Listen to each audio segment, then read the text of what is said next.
Hi, I'm Nikki from The Fabulous Life Builder, and today I want to go over how you can transform your life using integrated attachment style theory. That is a mouthful. So with integrated attachment style theory, there are certain key elements that each insecure attachment style has in the way of dealing with things. And if you want to be secure and you want to be able to transform your life, these are going to be the key principles that you have to work on healing and work on improving within yourself. And then when you get these core elements, then certainly it is going to transform your life. I know I keep saying the word transform. Do not take a shot every time I say transform, by the way.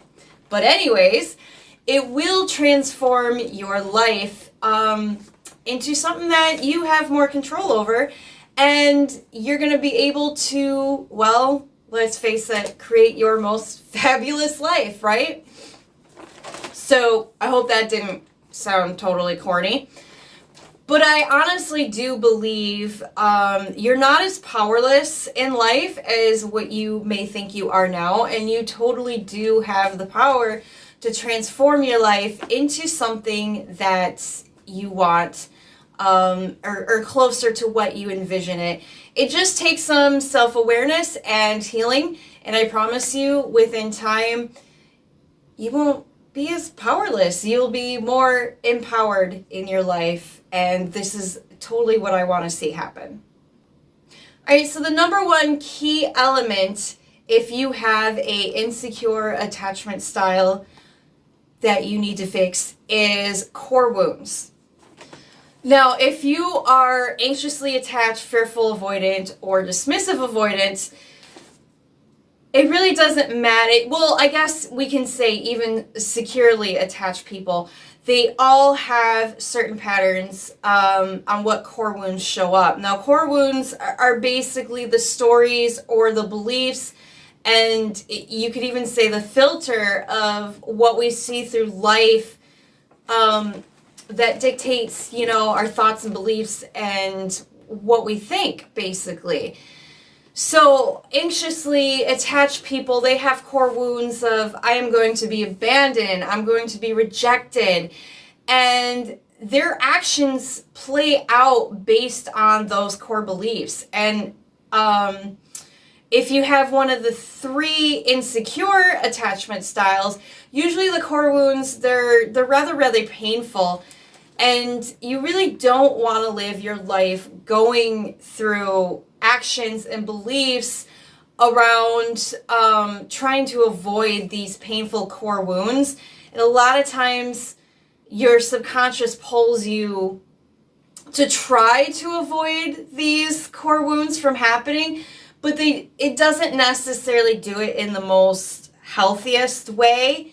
Or the way that, most people would recommend. And a lot of times it happens without people realizing that they're doing it, which that's the whole point of your subconscious is, you're not doing it consciously. So if you work on your core wounds and you start healing your painful core wounds, then eventually your actions will start kind of being more positive too, because you're not religiously telling yourself these painful stories. Number 2, needs. So each attachment style definitely has different personality needs. And if we keep bringing the anxiously attached people up, for example, they have needs that are very high in social and being accepted and needing to be validated, which, isn't inherently bad, but they do have their negative nuances, especially when their complete self-worth is being fed externally through other people and not internally. Versus like a DA, which would be the opposite, to where they have personality needs of autonomy and safety, and space, which again aren't necessarily bad things, but they can start going towards the negative side, especially in relationships, when taking up space and autonomy basically means disrupting any type of relationship that they get into, because they feel that a relationship ends up threatening their autonomy and threatening their space, and they can be quite defensive about getting those needs met. And then especially when a DA and an AA get together, the comic, it's not really comic, but it is kind of when you take a step back and look at it. But the common DA and AA, dynamics in a relationship is, that push and pull, because their needs are the opposite and they can't quite get to the middle ground. And a lot of times these needs are based off of fear and not their truths.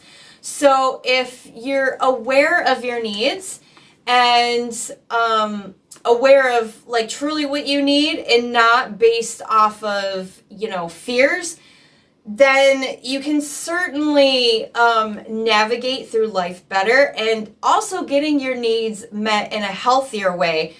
A lot of people, again, are not very consciously aware of what they're doing in order to get their needs, because your needs aren't necessarily bad or unhealthy. It's just the way that you go about getting your needs. And again, your subconscious is a need-meeting machine. So if you're subconsciously doing actions to get needs that aren't filled, it's not necessarily going to pull you in the most healthiest direction. And we want to be self-aware so that we can be aware that our needs are not being filled, what needs are not being filled, and how to proactively get these needs filled instead of just going through life, willy-nilly, which is kind of all these secure attachment styles do this, but mostly like the DAs who are very disassociated with themselves. A lot of times if you ask them what they need, they're going to tell you that they don't know. They consciously don't know. They subconsciously know. And again, the subconsciously, they're going to be pulled in different directions trying to get their needs met, and it's not going to be in a very healthy way. But if they are aware of what needs are not being met, they can sit down and say, okay, I need more space. Then they're more apt to, in a healthy manner, say, okay, I need space. This is what I need to get it. As opposed of, they need space. They're getting frustrated because they're not getting it. They don't know why they're getting frustrated. And most likely they're going to lash out at somebody and push people away from them to get that space, which can be very destructive. Number 3 is relationship expectations. And we can kind of go with this in the category of needs as well. Each attachment style has different relationship expectations, which might be very, very, very different from their partner who has a different attachment style. And again, some of the relationship expectations for insecurely attached styles, they're not necessarily wrong. Some of them are, I don't want to say too much to ask for, but sometimes it can be rather negative when we just expect things and the other people are not aware of these expectations. So there's a lot of like headbutting, if that makes sense, in relationships. And this is also linked with the needs. They have different needs in relationships. Fearful avoidance, they have a big need for trust, and they just they build their relationship needs a lot out of trust. So they might expect their partner to never talk to anybody else, or never talk to anybody of the opposite sex, right? Where an anxiously attached person who has that need, for that social connection, they expect to have all of their social needs met through their partner, which, can be very exhausting to their partner, especially if they're DA. So there definitely can cause a lot of headbutting when everybody's going around trying to subconsciously meet their relationship expectations. And if you can be more self-aware of what your relationship expectations are, and then you can even sit down and think like, is this reasonable for my partner? Is this not reasonable for my partner? Are they aware of my expectations? Am I aware of their expectations? So being able to sit down and realize your expectations and, go through them. And again, being aware if these expectations are based on your actual personality needs or if they're just based off of fears is also important too. So that would be the third thing to work on and heal. Number 4 is emotional patterns. Each attachment style has their own emotional patterns, and emotions, controlling emotions, and even being aware of emotions, because some people actually aren't even aware of what they're feeling and why. And it can be kind of scary to control and to navigate emotions and how to deal with them. And it's very, very, very important. FAs are known for kind of volatile outbursts, which can easily push people away. And kind of like, throwing tantrums. It's not the most healthiest thing to deal with. And that's just not how we get our needs met. That's not how we deal with our emotions in a securely attached way. So if you can get a handle on your emotional patterns and really think, why am I feeling what I'm feeling? What is causing these emotions? Or even, what is it that I'm feeling? Because some people can't even determine that. And your emotions are actually very important. It's a window of what your subconscious is trying to tell you. And a lot of times your emotions are a good indication if you are getting your needs met or not. If needs are not being met, your subconscious will definitely make you feel certain emotions. Anger, anxiety, depression, things like that, to where if all your needs are being met, most likely you're going to be happy and you're going to be content. And it's very, very important to understand what emotions you're feeling and why you're feeling them, and then to be able to determine the course of what's going to resolve these negative feelings that I'm feeling. Number 5, dealing with boundaries. Boundaries is very, very important, just as much as it's important to understand emotional patterns and what you're feeling. These are all linked together, by the way. If you don't have control out of one of these elements, then it's going to spiral into the other elements. They're very linked closely together. So in order to have your life aligned and transform your life into the most fabulous life that you can possibly have, you kind of need all of your ducks in order. So dealing with boundaries. Well, a secure person, they know their boundaries. They know what they're not going to tolerate and what they are going to tolerate from people. and they know when to say enough, and don't really let other people push those boundaries so much. And it also kind of leads to more trust as well to other people, and they can trust themselves because they can establish boundaries and they know they can establish boundaries, to where, like, let's say a fearful, avoidant, or an anxiously attached person who really struggle with people pleasing kind of forgo boundaries quite a bit, and they can't trust themselves to let people walk all over themselves.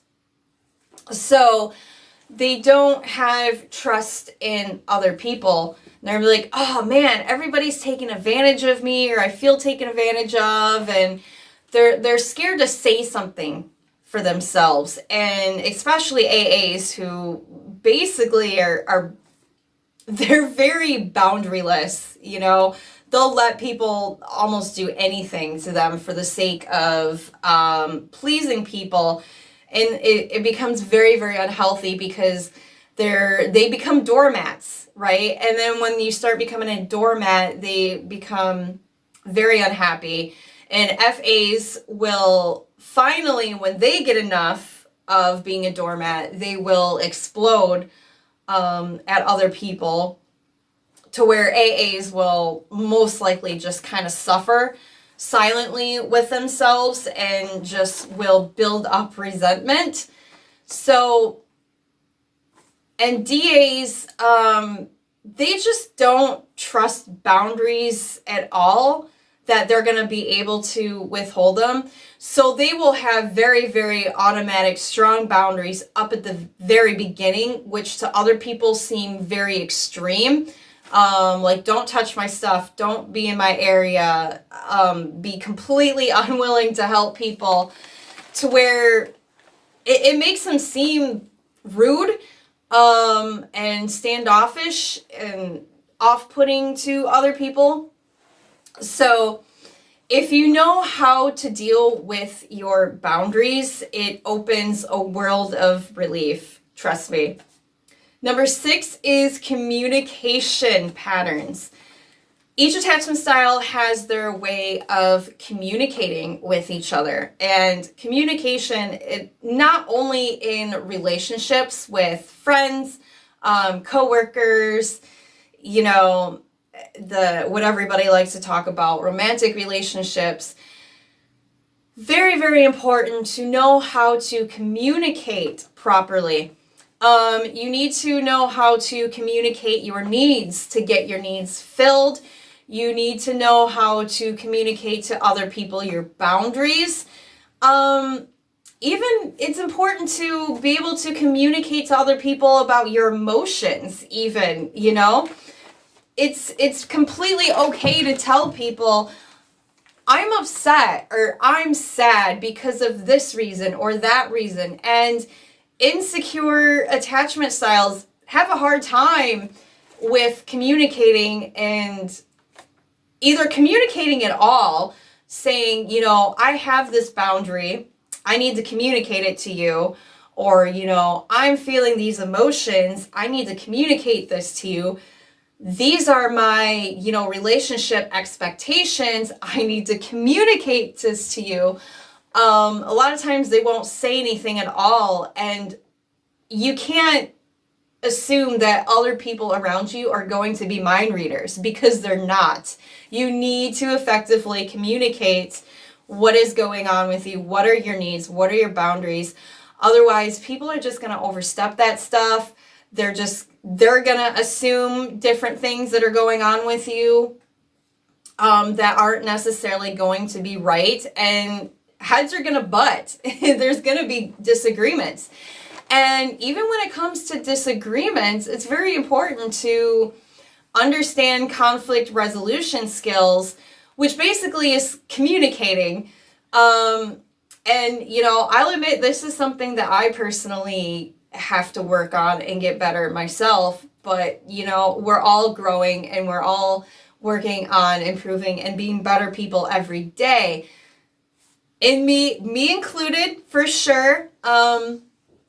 And trust me, if I can do it, you guys can do it too. And I have seen some people that were like the worst communicators.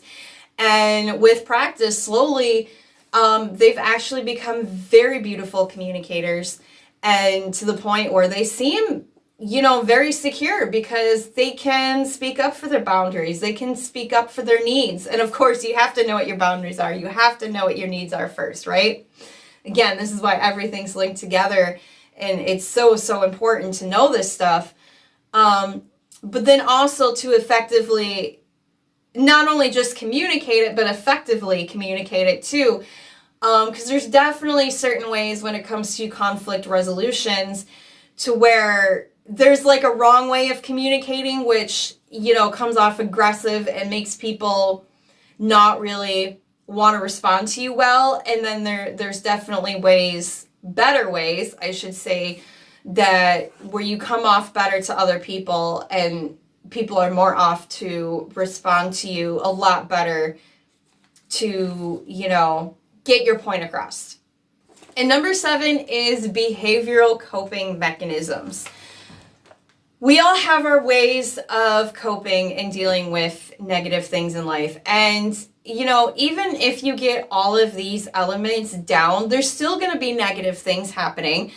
There's still going to be things that make us uncomfortable, things that are going to make us sad or upset. And it's all about how we cope with these things. And I'm sure we've seen all kinds of people where you're like, ooh, that person does not cope well, right? And they spiral and go into like this hole, or they can't control themselves. And a lot of this goes with like binge eating. This can go with addictions, either alcohol, drugs, maybe even gambling, playing video games all day, and not like doing all the other stuff that you're supposed to be doing. So there's all kinds of different coping mechanisms, and we definitely need things to cope for sure. And especially like in big tragedies such as, deaths or natural disasters, traumatic things are going to happen. And what's going to make or break you basically is how you cope with things. So you need to learn how to cope in more healthier manners instead of negative ways and spiraling out of control. And when you're a secure person, like you acknowledge, your emotions and what's going on with you, and then you find healthier coping ways to deal with those things, such as, okay, this is what I need for comfort, this is how I'm going to get through things. And have it be, if not more positive experience, but, not have it spiral out of control. So if you can get these 7 things healed and down and have self-awareness around it, your life will transform into your most fabulous life.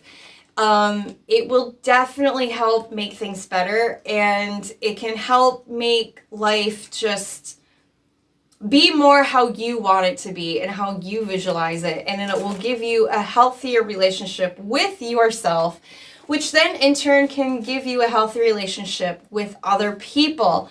Now, if you want more details or have any questions, please leave comments below, or you can DM me on Instagram, The Fabulous Life Builder. I also do one-on-one coaching. So if you want to learn how to get these elements down to transform your life or learn more about them, you can go ahead again, DM me at The Fabulous Life Builder on Instagram, and get a hold of me and say, hey, I need help with these elements. How do I heal? How do I become more secure? And how do I become a better communicator? How do I regulate my emotions better? How am I aware of my expectations? How do I deal with those better?